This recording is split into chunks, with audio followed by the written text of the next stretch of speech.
Good evening. Welcome to the October 28th meeting of the East Long Meadow Board of Assessors. LCAT is taping this session of our meeting, and we are recording it for the purposes of our minutes. No one else is recording it. Therefore, we will move on to the first item on the agenda, which is to review the minutes from the meeting of October 14th, both the open session and executive session. Yeah, I have reviewed the minutes as to form and content and find them acceptable. You want to make a motion? Make a motion to accept the minutes. Second, out of necessity. All those in favor? Aye. Aye. Aye. Okay, we have some signing to do. Accounting report to the accountant. This is for motor vehicle excise that was committed to the amount of $65,662.30. The minutes.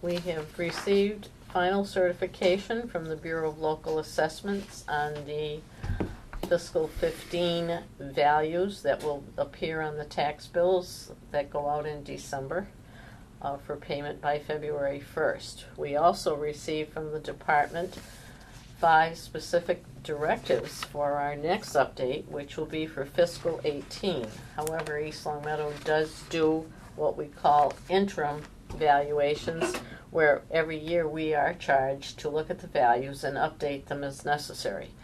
However, they asked us to continue our cyclical reinspection period, which we do every year. We try to section off neighborhoods and look at them and update the data. If we are missing any data, correct it. If we sheds are down or garages are down and so forth. We are also asked to try to get a better income and expense data returned from our commercial industrial properties. And even though there is a penalty of $250 added to the tax bill when people do not comply, we are urging our commercial and industrial taxpayers to respond to our request and to realize that these forms are confidential. They are not open to public inspection, and they are kept confidential here in this office. We are asked also to develop new land schedules for our neighborhoods. So this will entail quite a bit of work. And we are also asked to rediscover and relist personal property account. Again, this affects the business community on our mostly commercial properties. And we have to identify and value in accordance with appropriate appraisal methodologies and set up new cost and depreciation tables. So we're going to have plenty of work to do in the 3 years from fiscal 15 through fiscal 18. Just like we've had in the last 4 years getting ready for this one. That is correct, Bill. That is correct. The additional directive is also to review and analyze our commercial and industrial land schedule. So number 4 on our agenda is to sign the fiscal 15 LA4, which is a tally of all the different classes of property broken down by the parcel counts and valuation. As the board is aware that you did sign one at our last meeting prior to me submitting the information Correct. to DOR, there were some very minor changes, and so you're just signing off on the final approved. Okay.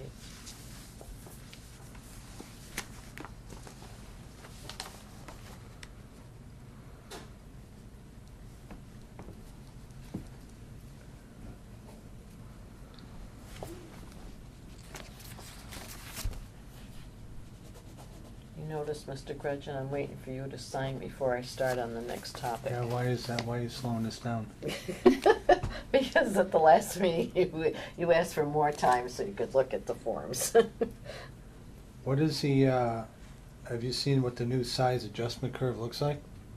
That's something that we have to develop based Yeah. on the information we have in Okay. our office. Yeah. So we'll be working with our vendor and just start reviewing. Yeah, They're not saying that it is incorrect. They need Oh, to no. have Oh, better okay. supporting Documentation. documentation.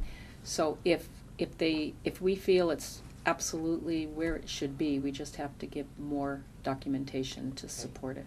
and it'll depend on the sales between now and then. We've got 3 years' worth of sales that are gonna happen before we really get down to the nitty-gritty. Number 5, we have the LA 13, which is the growth report, which is an amount of taxable, not taxable value, but rather an amount of tax that can be added on to the 2.5% increase. This year, because of certain circumstances, and it's a one-time increase, we have a total of $724,825 that can be added to the tax levy, and we also had amended growth to the amount of $39,620. Therefore, $764,445 can be raised by taxation in addition to the 2.5% increase. And the new growth taxpayers will pay that. That's correct, Bill. I was just reviewing, from 39,000 from last night? No, 39,000 from fiscal 14 for omitted or revised assessments Okay. that we had Alright. sent out. Sorry. I was reviewing today between 2002 and 2015. This was the highest year of new growth that we have ever No received. doubt, In the yeah. boom years, there was some that were in the mid-60s, 600s. Yeah. But this was a very unique one. I don't think it'll happen too often. No. They definitely should not trendline it for next year. And just so I've the advised the finance committee that is in my role as chairman. And I would like to just pass out for the assessor's own records or files. This is the amended, everything that you just signed. This is your LA4 comparison and your growth for your records in case if you'd like to keep that with your files. Very good, thank you, Diane. Mhm. Very thoughtful. Okay, we have something in correspondence, the appropriations budget calendar. We are scheduled for the first meeting, when they give us the guidelines, will be on December 2nd. And we are scheduled, I believe we're the first department going before them, on January 20th. It's a Tuesday evening at 6:30. So we'll have to be mindful of that when we set our own calendar for our meetings once the abatement season starts. Mhm. Any questions or comments on that? Nope. All right. Diane has a notice to us that the local emergency planning committee is on Tuesday, November 25th at the fire station. They are looking for a representative and I will attend for, as a representative for this office. Very good. Okay. In our discussions in reviewing, this is the time of year that we review what we call chapter land applications. These are for people who either have a forest management plan or are using their land productively, growing crops either agriculturally, horticulturally, and also anyone who has recreational land. So in the course of starting our review, we have decided to set the policy firmly as to what is required in filing the application. Most of our applicants comply and give us the data necessary.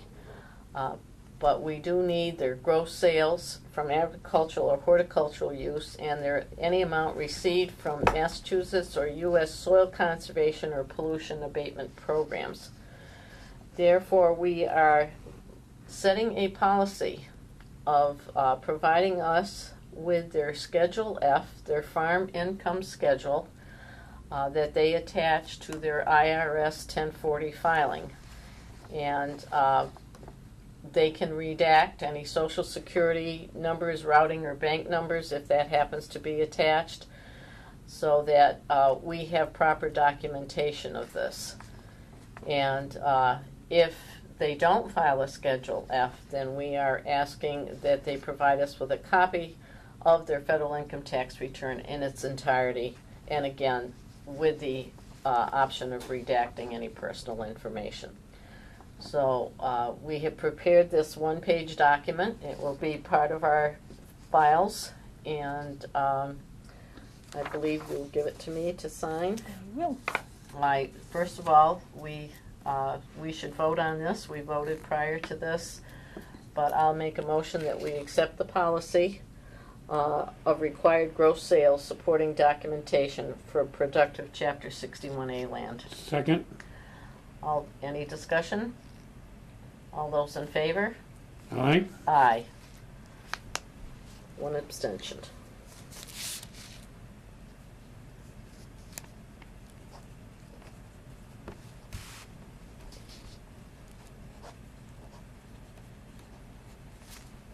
I'll witness it when I have a pen.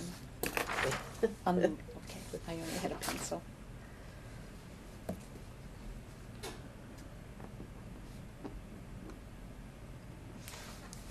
Thank you.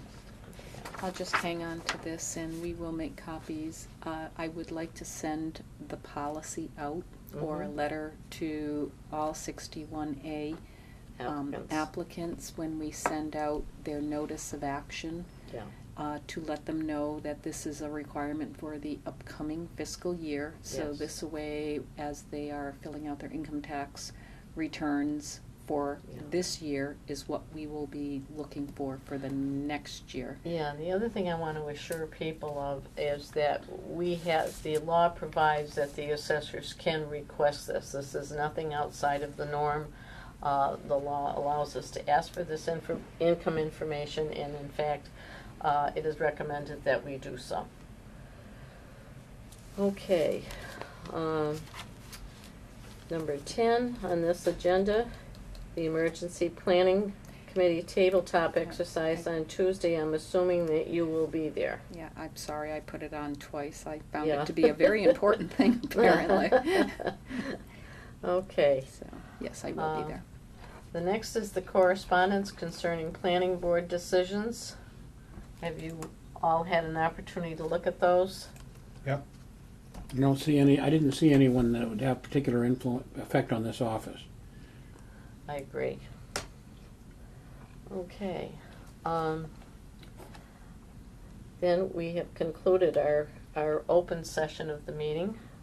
I move that we go into executive session for the purposes of discussing an appellate tax board withdrawal. Also, 2 pending appellate tax board appeals, and to review chapter land applications and new chapter land applications on newly acquired parcels. Can I have a second? Second? I will take a roll call vote. Mr. Grudgeon? Yes. Mr. Johnson? Yes. Christine Saunier? Yes. And And we will not return to open session. We will adjourn from executive session.